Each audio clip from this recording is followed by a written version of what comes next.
Hello friends and welcome again to another AFK journey video. So we're gonna fight the alpha bear now. I'm gonna show you a set of lineups that are used particularly versus every bosses right now, but somehow for this season Kruger is pumping up damages that are unbelievable to my eyes, like because before we were building Merrily, Korin, sometimes Vala, we were having Cecilia on our lineups, we were playing Thorin as a tank, so we can get the most damages and we can tank a little bit more, of course with the help of Koki and Smokey. Smokey and Coco mainly are the ones that are dedicated for this lineup, for any lineup for bossing, and as you see here they're recommending also Kruger because he's that good actually in this mode. Now of course we're having Korin because Korin is absolutely amazing as well because of the functionality. He's a technical unit that has shields and has true damage, and he buffs a lot because he can keep your lineup surviving. He doesn't buff them with buffs, but the shields that he gives them would allow them to survive. Plus Coco, if you have her at Mythic Plus, that would be absolutely insane for your lineup because of the shields that she provides. With the seasonal buff, of course, you don't need her 100% on Mythic Plus, but if you got her to Mythic Plus, you're in good hands. So let's go and check out the lineups that we're using. Now I'm gonna show you, this is the last lineup that I used. Let's remove this and add Korin, since they are suggesting Korin as a great unit. Now, why I'm playing Kruger in this position, if I put him beside everybody else, now you know that I got him Mythic Plus yesterday, so I went to full to Supreme because I want those more stats on him so he gets the bonus damages. Now, if you put him beside your characters, you need at least one tile between them so he gets this shield. Now, he gets his shield, he goes and stands here, somewhere like in this area or this area, and Korin will go in front as well and start hitting and helping your lineup. Now, I want them as spread as possible because if you spread them, like if you put them like this way, when the boss drops the honey ball, it will hit actually one line or this line or this line.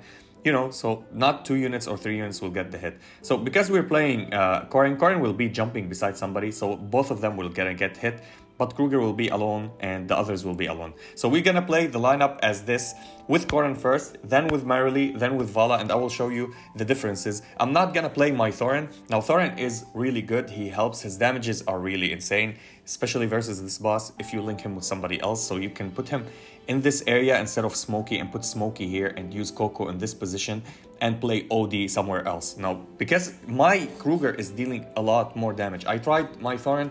Sadly, because he's not Mythic Plus, he's dealing good amount of damage, but not as Kruger. Kruger is dealing like double or almost triple the damage that he's dealing. So we're gonna start this lineup, we're gonna transition into Merrily, then I'm gonna show you Vala.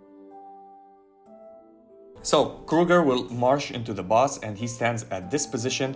And you see Korin will be in front of somebody as always. So if the boss drops the honey ball, on, like the one that goes into a row, it will hit both of them. That's okay. At least not everybody will get hit because you don't want to gather them together, all of them, so they get all of them hits. As you see, the ball was hit and the middle line got tagged with it. Kruger is surviving very well, so we have a tank here, and now Korin is dealing damage. Korin damages are absolutely great. Coco, can you give us another buff? We got the shields from our artifact. This is why I'm telling you always play this artifact. The evocation artifact spell is absolutely crazy. It buffs really good. It's really helpful. It will allow you to capitalize on the damages and keep you surviving and give you this shield that you might miss while dealing damages to this boss.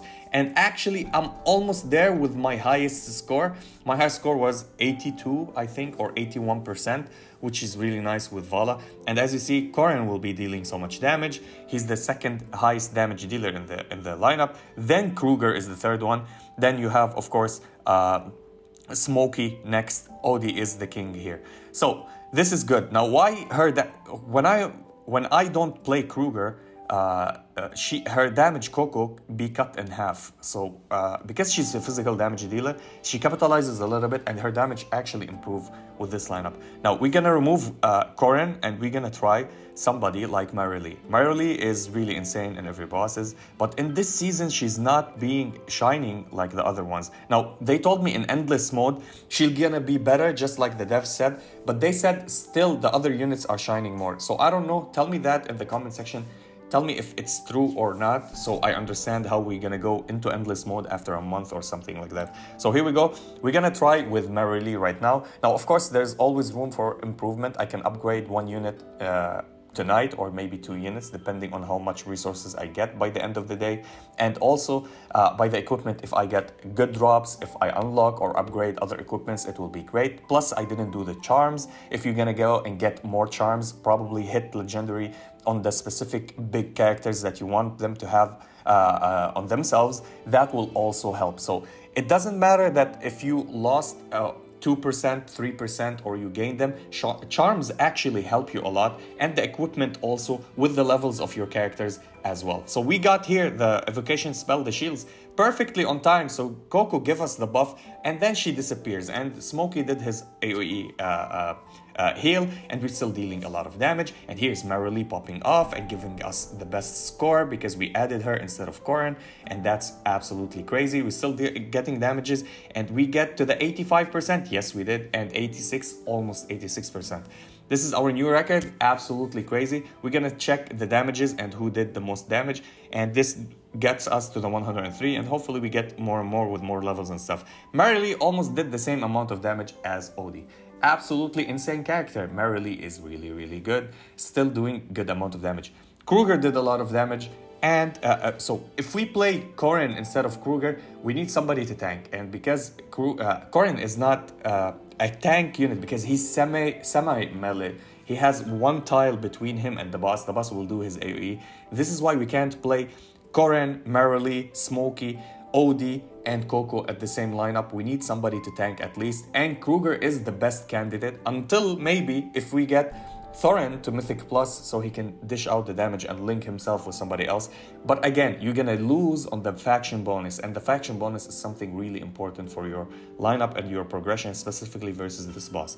So the third lineup that I want to show you, which is the Vala lineup, because Vala goes into melee form. It's good, it's bad sometimes. So here we go. Actually, I didn't expect Merrily to do that much of damage. When I tried her, she didn't do that much of damage. Vala was doing better. Maybe because she crit more. It depends on your crit rate as well. Plus, we're gonna get crit from the evocation spell, which I love a lot. It reduces the RNG of you not dealing that much hyper damage. So let's go and test it out.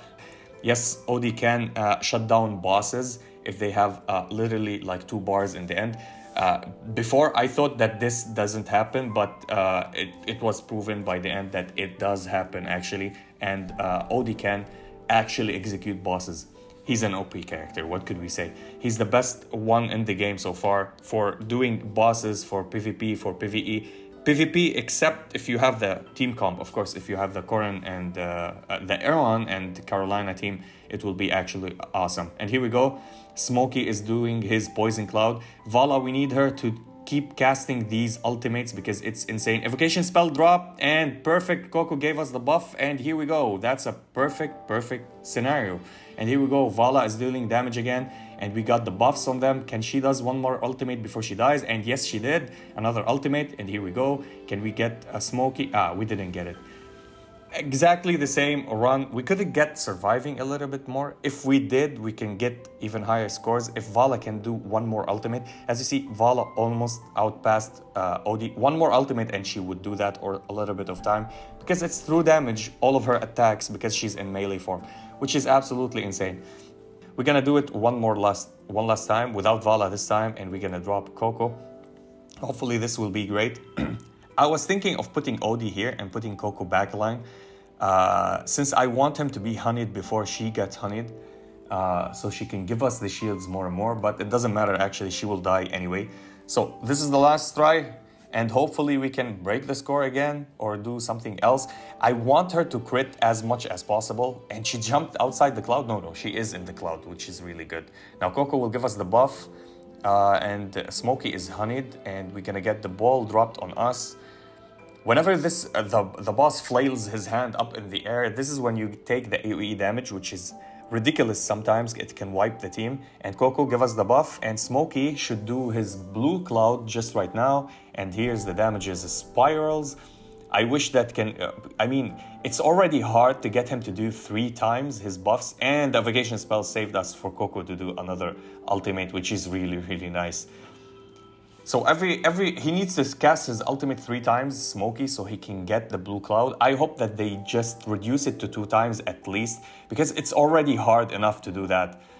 And here we go. Can you do another ultimate before we die? It's a good score. And another ultimate and bam! 86%, 87%. Wow, she's carrying alone, which is absolutely insane. Great stuff from our Marilee. She crit a lot. She did a high damage, which is really good. Put us at rank 99. Of course, if I level up and get the more charms, we will get more damages than that. And here we go. She surpassed a Smokey OD by the damages. It means she's your best option if you have this lineup. Again, Kruger, unbelievable. The amount of damage that he does, absolutely crazy. I'm so happy that I got him to Mythic Plus. The guy is absolutely insane with his damages. He's buffing the auto attacks of Marilee when she doesn't do the true damage, which is really good actually. He's buffing a little bit of her auto attacks, Coco. It doesn't matter anyway. And he's buffing his own attacks. So all in all, it's beneficial to have him on the lineup. Even if nobody is benefiting, he's benefiting himself, tagging the boss and dealing more damage by his own.